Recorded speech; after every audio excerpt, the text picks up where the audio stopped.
Hi dear friends, എല്ലാവർക്കും നമസ്കാരം. ഞാൻ ഇന്ന് വന്നിട്ടുള്ളത് പെട്ടെന്ന് തന്നെ തയ്യാറാക്കാൻ പറ്റുന്ന ഒരു മാംഗോ കേക്കിൻ്റെ റെസിപ്പിയുമായിട്ടാണ്. ഈ കേക്ക് ഉണ്ടാക്കിയെടുക്കാൻ നമുക്ക് മുട്ടയോ മൈദയോ ഒന്നും ആവശ്യമില്ല, ബീറ്റർ പോലും വേണ്ട, ഒരു മിക്സി ഉണ്ടായാൽ മതി. അതുപോലെ തന്നെ കുറച്ച് റവയും ഒരു മാംഗോ ഉണ്ടെങ്കിൽ നമുക്ക് പെട്ടെന്ന് തന്നെ പോയിട്ട് ഈ മാംഗോ കേക്ക് ഉണ്ടാക്കിയെടുക്കാൻ പറ്റും. വൈകുന്നേരങ്ങളിൽ ചായൻ്റെ കൂടെ കഴിക്കാൻ സ്നാക്കൊന്നും ഇല്ലെങ്കിൽ പെട്ടെന്ന് തന്നെ പോയിട്ട് ഉണ്ടാക്കിയെടുക്കാൻ പറ്റുന്നൊരു കേക്കാണിത്. അപ്പോൾ നമുക്ക് ഇതിൻ്റെ റെസിപ്പി എങ്ങനെയൊന്ന് കാണാം.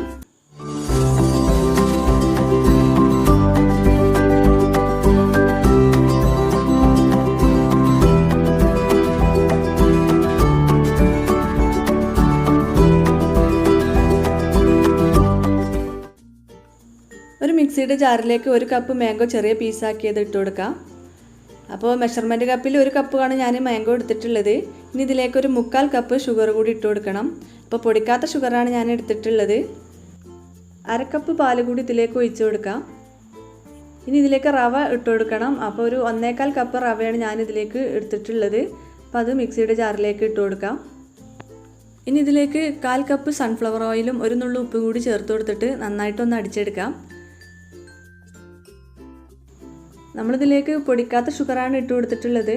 അപ്പോൾ അതൊക്കെ ഒന്ന് മെൽറ്റായി വരുന്നത് വരെ നല്ല പോലെ ഒന്ന് അടിച്ചെടുക്കണം. ഒരു 2-3 മിനിറ്റ് അടിച്ചു കൊടുത്താൽ മതിയാവും.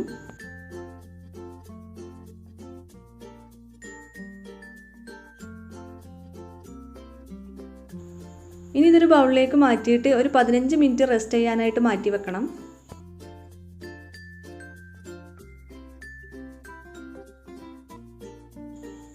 ഒരു 15 മിനിറ്റിന് ശേഷം ഇതൊന്ന് തുറന്നു നോക്കാം. ഇനി ഇതിലേക്ക് 1 ടീസ്പൂൺ ബേക്കിംഗ് പൗഡറും ഒരു 1/4 ടീസ്പൂൺ ബേക്കിംഗ് സോഡയും ഇട്ട് കൊടുക്കണം. അതിനുശേഷം ഇതിലേക്ക് ഒരു 1/4 കപ്പ് ചെറിയ ചൂടുള്ള പാൽ കൂടി ചേർത്തിട്ട് നന്നായിട്ടൊന്ന് മിക്സ് ചെയ്തെടുക്കാം.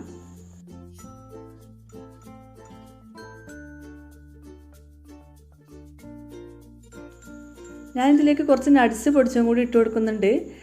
ഇനി നിങ്ങളുടെ കയ്യിൽ ഡ്യൂട്ടി ഫ്രൂട്ട് ഉണ്ടെങ്കിൽ അതുകൂടി ചേർത്ത് കൊടുക്കാം.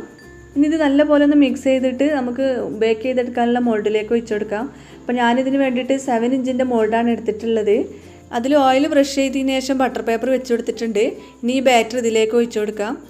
അതിനുശേഷം ഒന്ന് ടാപ്പ് ചെയ്ത് കൊടുക്കണം. എയർ ബബിൾസ് ഒക്കെ ഉണ്ടെങ്കിൽ പോയി കിട്ടാൻ വേണ്ടിയിട്ട് ഒന്ന് ടാപ്പ് ചെയ്ത് കൊടുക്കാം. ഇനി ഇതിൻ്റെ മുകളിൽ ഒരു ഡെക്കറേഷന് വേണ്ടിയിട്ട് ഞാൻ കുറച്ച് ബദം ചെറിയ ചെറിയ പീസാക്കി ഇട്ട് കൊടുത്തിട്ടുണ്ട്. ഇനി പീനട്ട് ഉണ്ടെങ്കിൽ അത് ഇട്ട് കൊടുക്കാം, അല്ലെങ്കിൽ പിസ്ത എന്ത് വേണമെങ്കിലും ഇട്ട് കൊടുക്കാം. അപ്പോൾ ഒരു ഡെക്കറേഷന് വേണ്ടിയിട്ടാണ് ഇതുപോലെ ഇട്ട് കൊടുക്കുന്നത്. ഞാൻ ഈ കേക്ക് ബേക്ക് ചെയ്തെടുക്കുന്നത് ഓവനിലല്ല, ഒരു പാനിലാണ്. ഞാൻ ഈ പാന് ഒരു 10 മിനിറ്റ് മീഡിയം ഫ്ലെയിമിൽ ഒന്ന് പ്രീ ഹീറ്റ് ചെയ്തെടുത്തിട്ടുണ്ട്. ഇനി ഈ മോൾഡ് ഇതിലേക്ക് വെച്ച് കൊടുത്തതിന് ശേഷം തീ ഒരു 5 മിനിറ്റ് കൂടി മീഡിയം ഫ്ലെയിമിൽ തന്നെ വെക്കാം. അതിനുശേഷം നമുക്ക് ലോ ഫ്ലെയിമിലേക്ക് മാറ്റാം. 50 to 55 മിനിറ്റ് ഇത് ഒന്ന് ബേക്ക് ചെയ്തെടുക്കണം. ഇപ്പോൾ കേക്ക് ഒരു 55 മിനിറ്റ് ആയിട്ടുണ്ട് ഞാൻ ബേക്ക് ചെയ്യാൻ വെച്ചിട്ട്. ഇതൊന്ന് സ്ക്വയർ വെച്ചിട്ട് കുത്തി നോക്കാം. അപ്പോൾ ഒട്ടിപ്പിടിക്കുന്നൊന്നുമില്ല. അപ്പോൾ റെഡിയായി വന്നിട്ടുണ്ട്. കേക്കൊന്ന് തണുത്തതിന് ശേഷം നമുക്ക് മോൾഡിൽ നിന്നൊരു പ്ലേറ്റിലേക്ക് മാറ്റാം.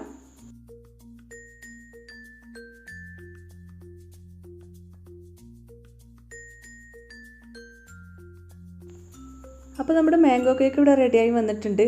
നല്ല സോഫ്റ്റ് ആയിട്ടുള്ളൊരു കേക്കാണിത്. അങ്ങനെ ഹാർഡായിട്ടുള്ള കേക്കൊന്നുമല്ല, നല്ല ടേസ്റ്റിയാണിത് കഴിക്കാൻ. അപ്പോൾ നമുക്കിത് കട്ട് ചെയ്തിട്ടൊന്ന് നോക്കാം. നല്ല പഴുത്ത മാങ്ങ വേണം കേട്ടോ ഇത് ഉണ്ടാക്കിയെടുക്കാൻ, അപ്പോഴേ നല്ലൊരു ടേസ്റ്റ് കിട്ടുള്ളൂ. അധികം പുളിയുള്ള മാങ്ങയാണെങ്കിൽ വലിയ ടേസ്റ്റ് ഉണ്ടാവില്ല. അപ്പോൾ അതൊന്ന് ശ്രദ്ധിക്കുക. അപ്പോൾ എല്ലാവരും ഒന്ന് ട്രൈ ചെയ്ത് നോക്കണം. അപ്പോൾ എല്ലാവർക്കും ഇഷ്ടപ്പെടും. ഇഷ്ടമായ ലൈക്ക് ചെയ്യണം, ഷെയർ ചെയ്യണം. അതുപോലെ എൻ്റെ ചാനൽ ഇതുവരെ സബ്സ്ക്രൈബ് ചെയ്തിട്ടില്ലെങ്കിൽ സബ്സ്ക്രൈബ് ചെയ്യുകയും വേണം. മറ്റൊരു വീഡിയോയുമായിട്ട് നമുക്ക് വീണ്ടും കാണാം. അതുവരേക്കും ബൈ.